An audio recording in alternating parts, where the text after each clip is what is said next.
Hello everyone. पिछली video में हमने मेटल्स के बारे में पढ़ा था। इस वीडियो में हम नॉन मेटल्स के बारे में पढ़ेंगे और एक्सरसाइज के कुछ क्वेश्चन सॉल्व करेंगे।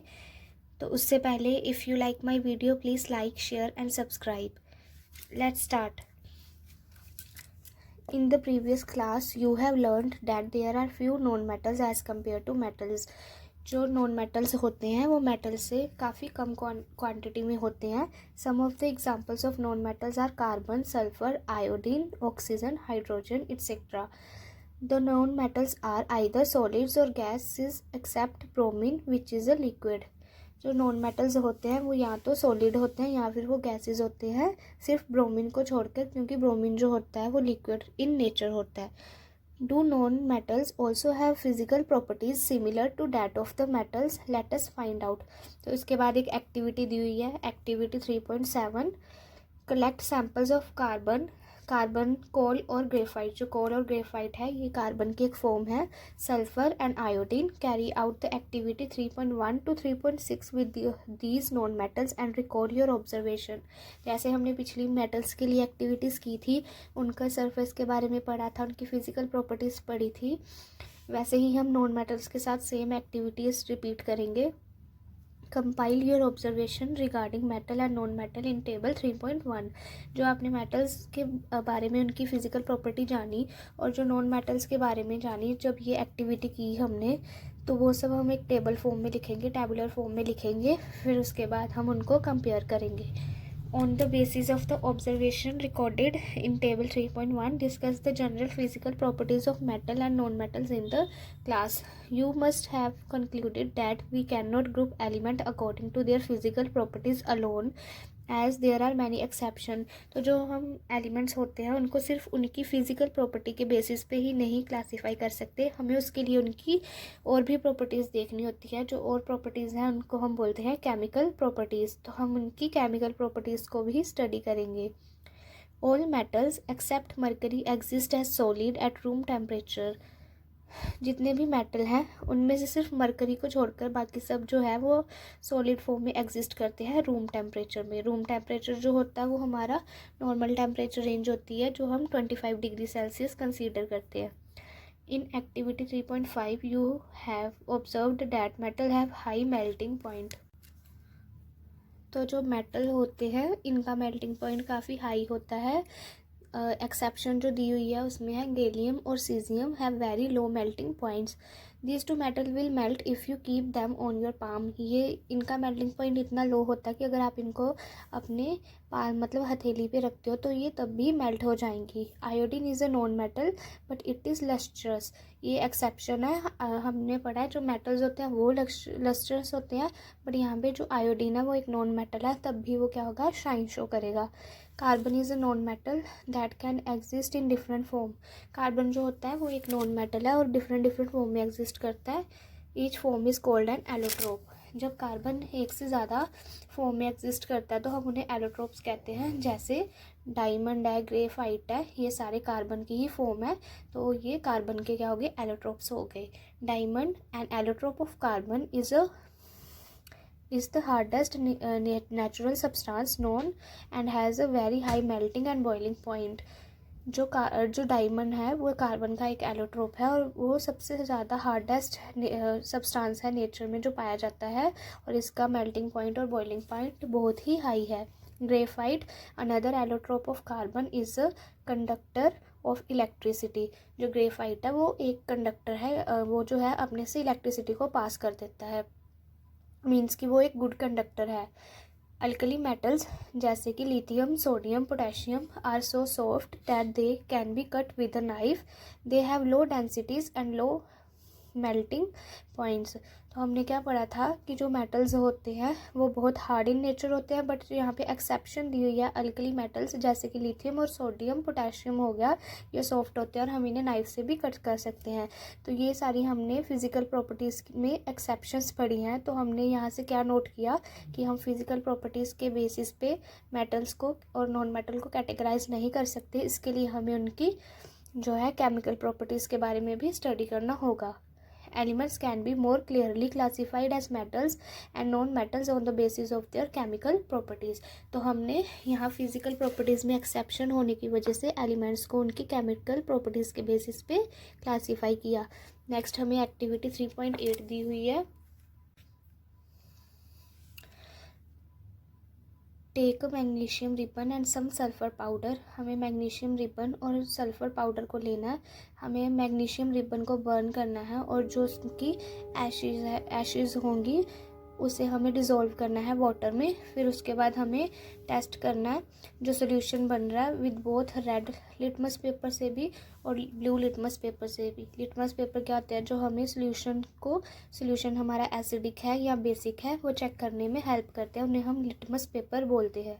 Is the product formed on burning magnesium is acidic और बेसिक। तो जो हमने एशेज़ को पानी में डिज़ोल्व किया उसके बाद हमने उसका लिटमस पेपर टेस्ट किया तो क्या वो एसिडिक था और बेसिक था, ये हम अपने ऑब्जर्वेशंस के बेसिस पे बताएंगे। उसके बाद हमें सल्फ़र पाउडर को बर्न करना है और एक टेस्ट ट्यूब लेनी है। उसको हमने जो सल्फ़र को जब बर्न कर रहे हैं उसमें से जो फ्यूम क्या होता है, जो धुआं निकल रहा है उसको हम टेस्ट ट्यूब में कलेक्ट करेंगे। Add some water to the above test tube and shake. उसमें हम वाटर ऐड करेंगे और उसको शेक करना स्टार्ट कर देंगे। Test this solution with blue and red litmus paper. Same वही प्रोसीजर हमें रिपीट करना है। हम ब्लू और रेड लिटमस पेपर के साथ चेक करेंगे कि सोल्यूशन हमारा एसिडिक है और या फिर वो बेसिक है। Is the product formed on burning sulphuric acidic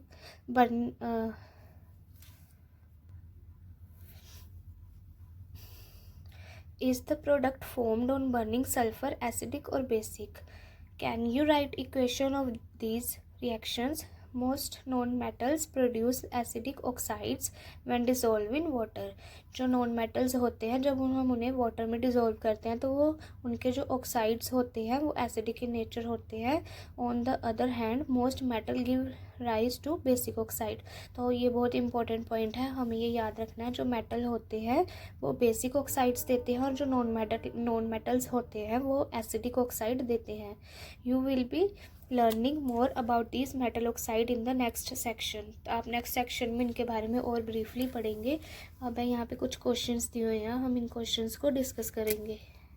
यहाँ पे फर्स्ट क्वेश्चन है, हमें एग्जांपल देने हैं इन मेटल्स के।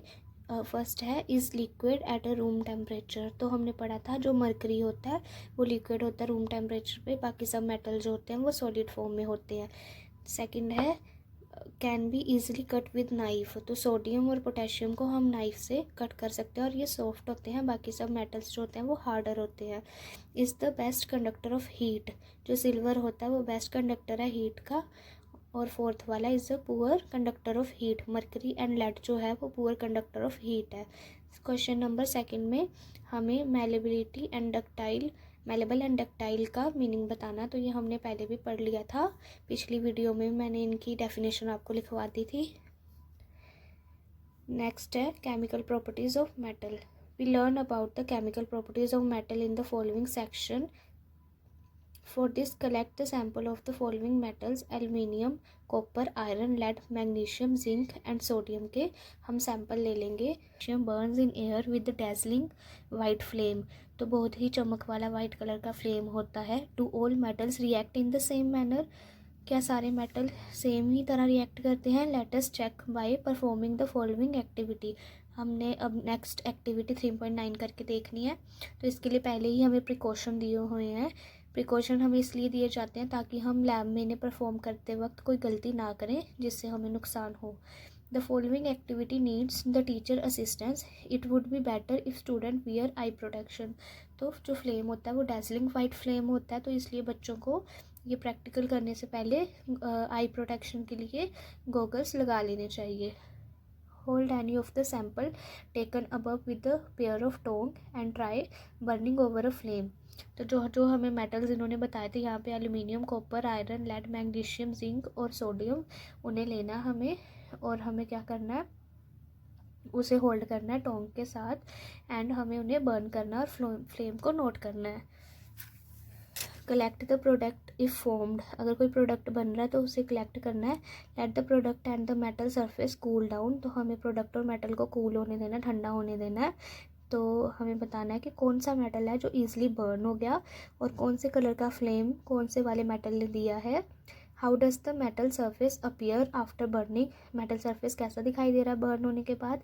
और फिर हमें उन्हें arrange the metal in decreasing order of their reactivity toward the oxygen. Reactivity means वो कितनी जल्दी, सबसे पहले किसने रिएक्ट किया, किसने प्रोडक्ट फॉर्म किया सबसे पहले, वो उसकी रिएक्टिविटी हो जाएगी। Are the product soluble in water, और जो प्रोडक्ट बना वो वाटर में सोल्यूबल है या नहीं।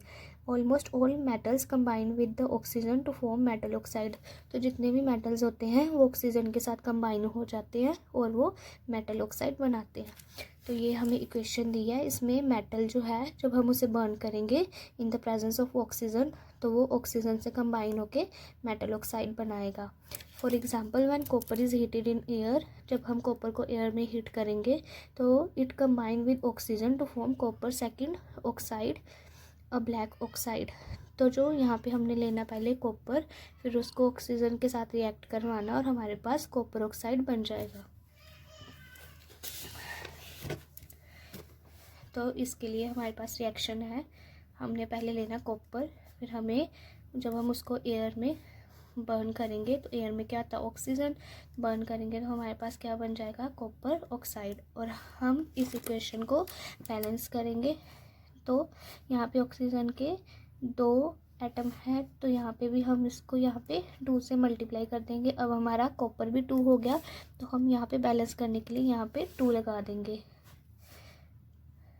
यहाँ पे हमें कॉपर सेकेंड ऑक्साइड दिया है।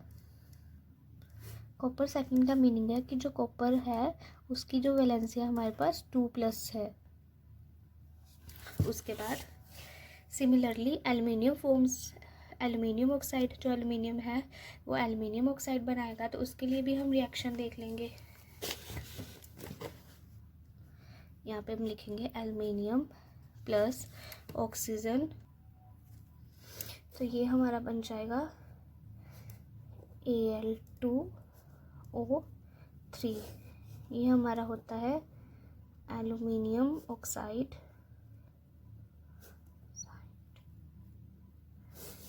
तो इसे हम बैलेंस कैसे करेंगे, तो सबसे पहले हमें देखना है यहाँ ऑक्सीजन के जो है हमारे पास 2 मॉलिक्यूल है, 2 एटम है ऑक्सीजन के, और यहाँ ऑक्सीजन के हमारे पास 3 एटम्स है। तो हम इन्हें हमें कॉमन बनाना है तो हम कॉमन फैक्टर से मल्टीप्लाई कर देंगे। जैसे यहाँ पे हमने 2 से मल्टीप्लाई कर दिया, 2 3 ज़ा 6, और यहाँ पे हम 3 से मल्टीप्लाई कर देंगे, 3 2 ज़ा 6। तो ऑक्सीजन दोनों साइड क्या हो जाएगा 6 6 हो जाएगा। और एल्युमिनियम कितना हो गया 2 2 ज़ा 4, तो यहाँ पे हम लगा देंगे 4।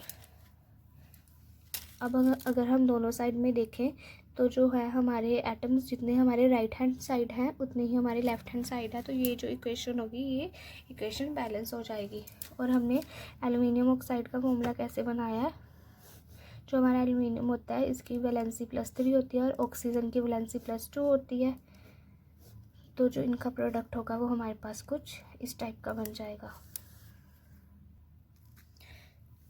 नेक्स्ट इन्होंने बोला है कि हमने चैप्टर 2 में देखा था कि कॉपर ऑक्साइड कैसे रिएक्ट करता है हाइड्रोक्लोरिक एसिड के साथ। We have learn that metal oxide are basic in nature, हमने अभी पढ़ा कि metal oxide basic in nature होते हैं। But some metal oxide such as aluminium oxide, zinc oxide etcetera show both acidic as well as basic behaviour. तो जो हमारे पास both acidic as well as basic behaviour show करते हैं हम उनको एम्फोटेरिक ऑक्साइड्स बोलते हैं। Such metal oxides which react with both acid as well as base to produce salt and water are known as amphoteric oxides। तो ये important है, आपको याद रखना है, जो दोनों की तरह रिएक्ट करते हैं उनको हम एम्फोटेरिक ऑक्साइड बोलते हैं। Aluminium oxide react in the following manner with the acid and bases, तो यहाँ पे रिएक्शन दिया हुआ है तो हम देखेंगे इस रिएक्शन को।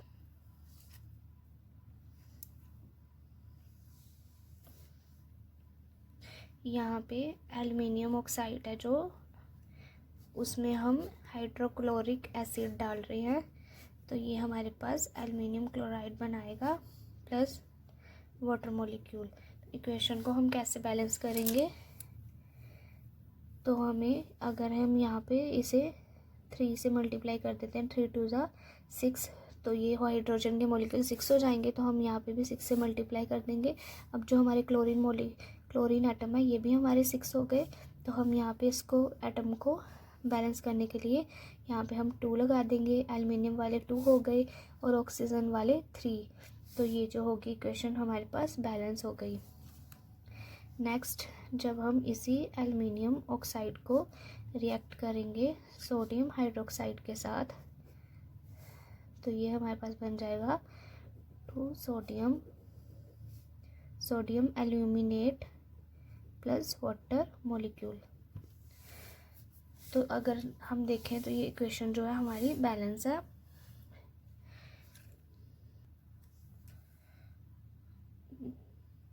नेक्स्ट इन्होंने बोला जो मेटल ऑक्साइड होते हैं वो वाटर में इनसोल्यूबल होते हैं, मीन्स कि वाटर में सोल्यूबल नहीं होते, but some of these dissolve in water to form alkalis. पर इनमें से कुछ जो होते हैं वो वाटर में डिजोल्व हो जाती हैं और अल्कलीज बनाते हैं। Alkalis are basic in nature, तो ये जो होती हैं अल्कलीज बेसिक इन नेचर होती हैं। Sodium oxide and potassium oxide dissolve in water to produce alkalis as follow. तो यहाँ पे हम सोडियम ऑक्साइड लेंगे और इसे वाटर में डिज़ोल्व कर देंगे और हमारे पास क्या बन जाएगा, सोडियम हाइड्रोक्साइड। तो यहाँ पे जो है इक्वेशन वो बैलेंस है। उसी तरह हम पोटेशियम ऑक्साइड लेंगे जो कि सॉलिड फॉर्म में है और वाटर लेंगे जो लिक्विड फॉर्म में है, तो इनको हम रिएक्ट करवाएंगे, ये हमारे पास सोडियम हाइड्रोक्साइड बना देगा और ये होगा aqueous in nature. Aqueous means कि वाटर में जो डिज़ोल्व होता है।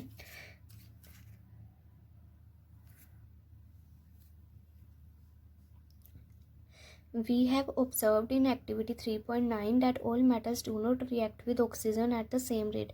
तो हमने एक्सरसाइज 3.9 में देखा कि हर एक मेटल ऑक्सीजन से रिएक्ट सेम तरह नहीं करता, कोई स्लोली रिएक्ट करता है और कोई फास्टर रिएक्ट करता है। Different metals show different reactivities toward oxygen. Metals such as potassium and sodium react so vigorously that they catch fire if kept in open.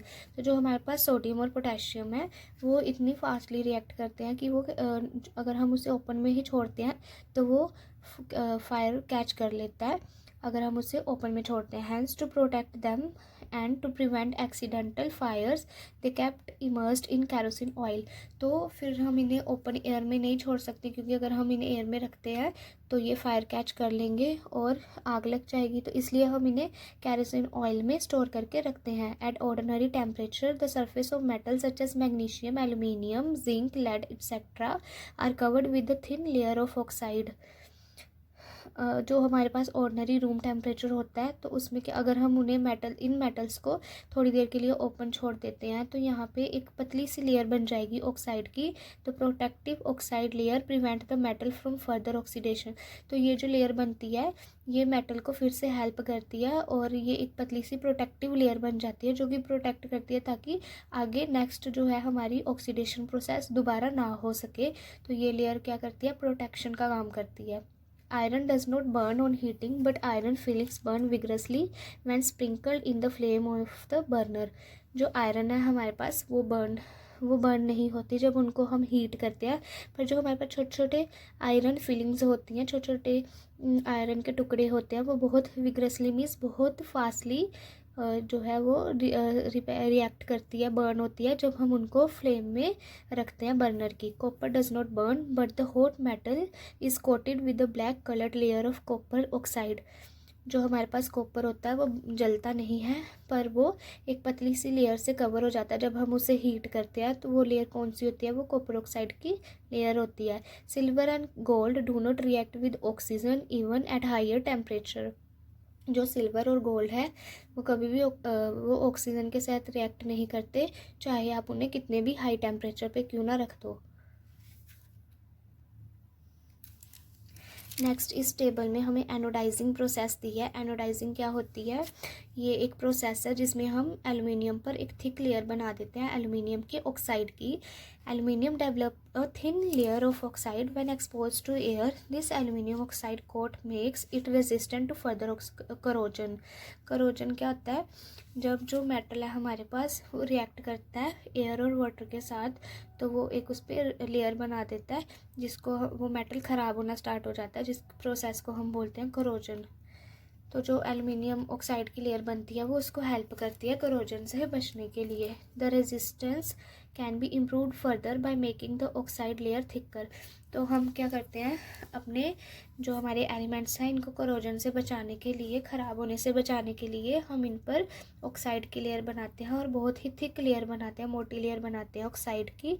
During anodising a clean aluminium article is made the anode and is electrolysed with the dilute sulphuric acid. तो जब हम क्या करते हैं, anodising process करते हैं, उसमें हम इलेक्ट्रोलिसिस प्रोसेस को यूज़ करते हैं। उसमें हम डिल्यूट सल्फ्यूरिक एसिड लेते हैं, उसमें एल्युमिनियम के किसी भी आर्टिकल को डिप करके रख देते हैं। जो एल्युमिनियम का आर्टिकल होता है वो एनोड का काम करता है और इलेक्ट्रोलिसिस प्रोसेस होती है। जो हमारी इलेक्ट्रोलिसिस प्रोसेस होती है, इसमें हमारे पास एक एनोड होता है और एक कैथोड होता है। The oxygen get evolved at anode react with aluminium to make a thicker protective oxide layer। तो जो हमारे पास एनोड मीन्स कि एल्युमिनियम मेटल के पास जो हमारे पास ऑक्सीजन निकलती है, इवोल्व होना मीन्स निकलना, तो वो जो ऑक्सीजन होती है वो एक प्रोटेक्टिव लेयर बना लेती है ऑक्सीजन एल्युमिनियम से रिएक्ट करके एल्युमिनियम ऑक्साइड की। This oxide layer can be dyed easily to give aluminium article an attractive finish। तो इस ऑक्साइड लेयर को हम फर्दर डाई कर देते हैं कलर के साथ और एल्युमिनियम के जो आर्टिकल्स होते हैं, जो टॉयज़ या फिर जो भी स्टैचूज बनाते हैं, वो और भी ज़्यादा अट्रैक्टिव हो जाते हैं।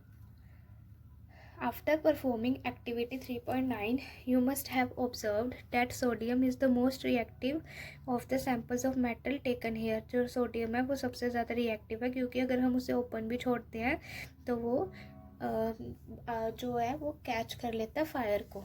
The reaction of magnesium is less vigorous, implying that it is not so reactive as sodium। और जो मैग्नीशियम है उसके रिएक्शन बहुत स्लोली होते हैं, तो वो इतना रिएक्टिव नहीं है जितना कि हमारे पास सोडियम रिएक्टिव है। But burning in oxygen does not help us to decide about the reactivity of zinc, iron, copper और lead। और बट ये है कि बर्निंग इन ऑक्सीजन, तो ऑक्सीजन में अकेले बर्न करने से हम उनको रिएक्टिविटी के बेसिस पे नहीं अरेंज कर सकते। हम सिर्फ ऑक्सीजन से रिएक्ट करवा के ये नहीं बता सकते कि कौन ज़्यादा रिएक्टिव होगा और कौन लेस रिएक्टिव होगा। Let us see some more reaction to arrive at a conclusion about the order of reactivity of these metal। तो हम कुछ और भी reactions देखेंगे। नेक्स्ट है हमें एक्टिविटी 3.10 करनी है। What happens when metal react with water। तो यहाँ पे पहले हमने एयर के साथ रिएक्शन पढ़ा, अब हम जो है वो वाटर के साथ रिएक्शन पढ़ेंगे। तो इसमें प्रिकॉशन क्या दी है, ये जो एक्टिविटी है वो टीचर की प्रेजेंस में होनी चाहिए, टीचर बच्चों को असिस्ट करेगा।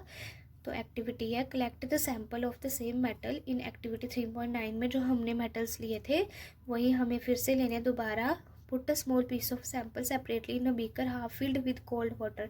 तो हमें एक बीकर लेना है, उसको पानी से हाफ फिल कर देना है और उसमें हमें अपने मेटल्स के सैंपल को डालना स्टार्ट करना है। Which metal reacted with cold water. तो हमें बताना है कि कौन सा मेटल जो है वो कोल्ड वाटर से रिएक्ट कर रहा है। Arrange them in increasing order of their reactivity with the cold water. तो सबसे पहले किसने रिएक्ट किया, फिर सबसे स्लोली किसने किया, इसके बेस पे हम उनको अरेंज करेंगे। Did any metal produce fire on water. तो कोई ऐसा मेटल है जिसने फायर को कैच किया जब हमने इसे वाटर के साथ रिएक्ट करवाया।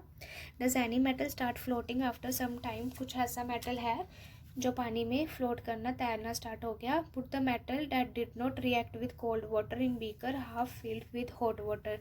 जिन्होंने कोल्ड वाटर के साथ रिएक्ट नहीं किया हम उनको हॉट वाटर में डालेंगे। हॉट वाटर भी हम हाफ फिल्ड लेंगे। For the metal that did not react with the hot water arrange the apparatus as shown. तो हमें फिगर 3.3 दिया हुआ है, उसके अकॉर्डिंग हम अपने ऑपरेटर्स को सेटअप करेंगे। And observe their reaction with steam. तो हम उनका रिएक्ट करवाएंगे भाप के साथ, स्टीम के साथ रिएक्ट करवाएंगे। Which metal did not react even with steam. तो ऐसा कौन सा मेटल है जो स्टीम के साथ भी नहीं रिएक्ट किया। Arrange the metal in the decreasing order of their reactivity with the water. तो हमें मेटल्स को अरेंज करना है उनकी रिएक्टिविटी के बेसिस पे। यहाँ पे हमने एक्सपेरिमेंट करके देखना है कि मेटल जो है वो वाटर के साथ कैसे रिएक्ट करेगा। तो वाटर को हमने स्टीम फॉर्म में ले लेना है। तो ये हमने टेस्ट ट्यूब लेनी है। इस टेस्ट ट्यूब में हमने कॉटन को वाटर में सोक करके लगा देना है और यहाँ पे हमने अपना मेटल का सैंपल रखना है और हमने इसे बर्न करना है। यहाँ पे हम इसका जो माउथ है टेस्ट ट्यूब का भी ये कॉर्क के साथ बंद कर देंगे और इसे स्टैंड के साथ लगा देंगे, सपोर्ट दे देंगे। अब जब यहाँ पे रिएक्शन होगा और हाइड्रोजन गैस निकलेगी, हाइड्रोजन गैस इवॉल्व होगी, तो हम उसे वाटर से पास करवाएंगे और यहाँ पे हाइड्रोजन गैस हम कलेक्ट कर लेंगे। Metal react with water and produce metal oxide and hydrogen gas. तो जो मेटल होते हैं जब वो वाटर के साथ रिएक्ट करते हैं तो वो मेटल जो होते हैं जब वो वाटर के साथ रिएक्ट करते हैं तो ये वो क्या करते हैं, हाइड्रोजन गैस को इवॉल्व करते हैं। Metal oxide that are soluble in water dissolve in it in the form of metal hydroxide. जो मेटल के ऑक्साइड होते हैं जो कि वाटर में डिज़ोल्व हो जाते हैं, सोल्यूबल होते हैं मीन्स वाटर में डिज़ोल्व हो जाते हैं, वो मेटल हाइड्रोक्साइड बनाते हैं। But all metals do not react with water. हर एक मेटल वाटर के साथ रिएक्ट नहीं करता। जब हमारा मेटल जो है ये वाटर के साथ रिएक्ट करेगा तो ये metal oxide plus hydrogen gas बनाएगा। फिर उसके बाद जब हमारा मेटल ऑक्साइड है वो वाटर के साथ रिएक्ट करेगा तो वो मेटल हाइड्रोक्साइड बनाएगा। Metal like potassium and sodium react violently with cold water. जो सोडियम और पोटेशियम होते हैं ये हमने पहले भी पढ़ा, जब हम इन्हें वाटर के साथ ये रिएक्ट करते हैं तो ये बहुत ही फास्टली, वायलेंटली मीन्स कि ये एक्सप्लोसिव भी हो सकता है, मीन्स कि फायर भी जो होती है ये फायर को कैच कर सकता है। In case of sodium and potassium the reaction is so violent and exothermic. Exothermic का मतलब होता है जिसमें हीट इवॉल्व होती है, मीन्स जिसमें हीट निकलती है, उस रिएक्शन को हम एक्सोथर्मिक कहते हैं। और जिसमें रिएक्शन हीट को एब्जॉर्ब करता है वो रिएक्शन हमारा एंडोथर्मिक होता है। तो इस एक्सोथर्मिक रिएक्शन में हाइड्रोजन गैस जो है वो इवॉल्व होगी और वो फटाफट इमीडिएटली फायर को कैच कर लेगी। तो ये रिएक्शन हम कैसे करेंगे, जो हमारे पास है पोटेशियम का एटम है वो वाटर के साथ रिएक्ट कर रहा है, उसके बाद वो इस पोटेशियम हाइड्रोक्साइड बना रहा है प्लस हाइड्रोजन गैस बना रहा है और इसी के साथ हमारी जो है हीट एनर्जी रिलीज हो रही है। ये हमारे पास है पोटेशियम एटम जो कि सॉलिड फॉर्म में है प्लस वाटर मॉलिक्यूल जो कि लिक्विड है, और ये हमारे पास बना लेगा पोटेशियम हाइड्रोक्साइड, इसको हम हाइड्रोक्साइड बोलते हैं, प्लस हाइड्रोजन जो कि गैस है, प्लस इसमें से क्या होगा, heat energy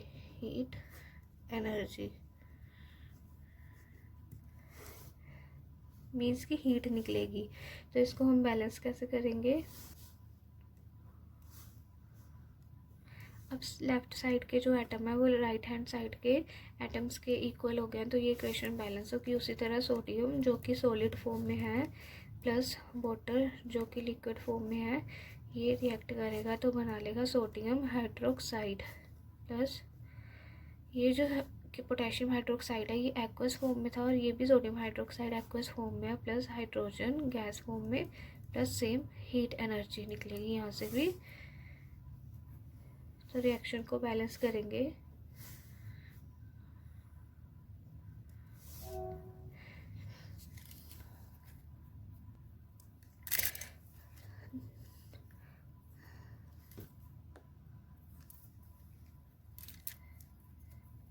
The reaction of calcium with water is less violent. The heat evolved is not sufficient for the hydrogen to catch fire.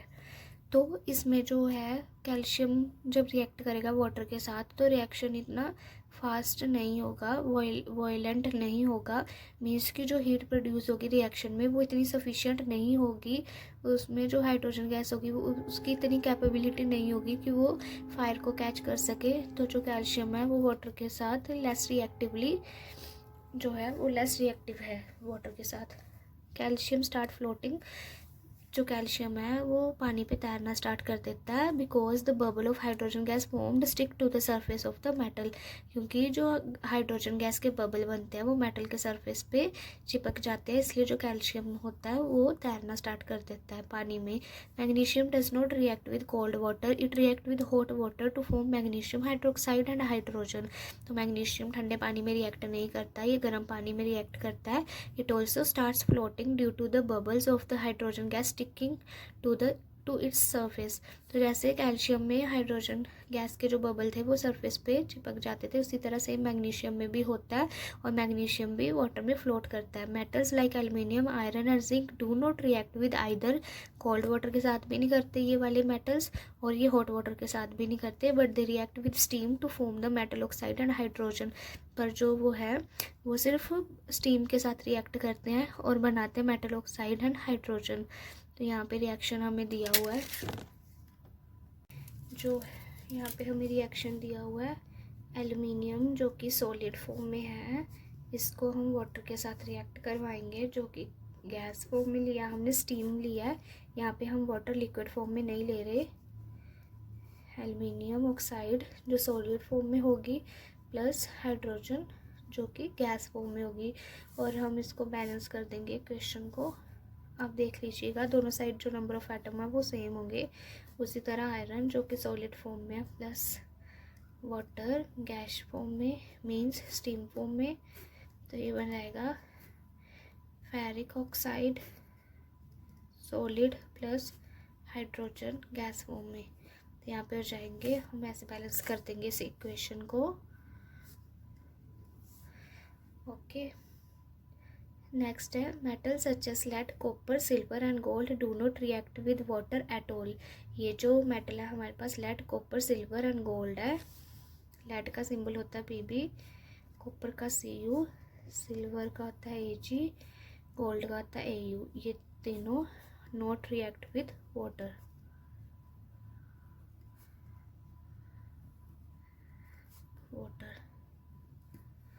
So guys next हम पढ़ेंगे what happens when metal react with acids. तो ऐसे ही हम metals के और भी reaction देखेंगे, chemical properties metals की पढ़ेंगे, तो वो हम नेक्स्ट वीडियो में करेंगे। आज के लिए सिर्फ इतना ही। अगर आपको मेरी वीडियो हेल्पफुल लगती है और अगर आपको इससे स्टडी में हेल्प हो रही है तो प्लीज़ मेरे चैनल को सब्सक्राइब कीजिए और मेरी वीडियोस को लाइक करिए। Thanks, bye guys.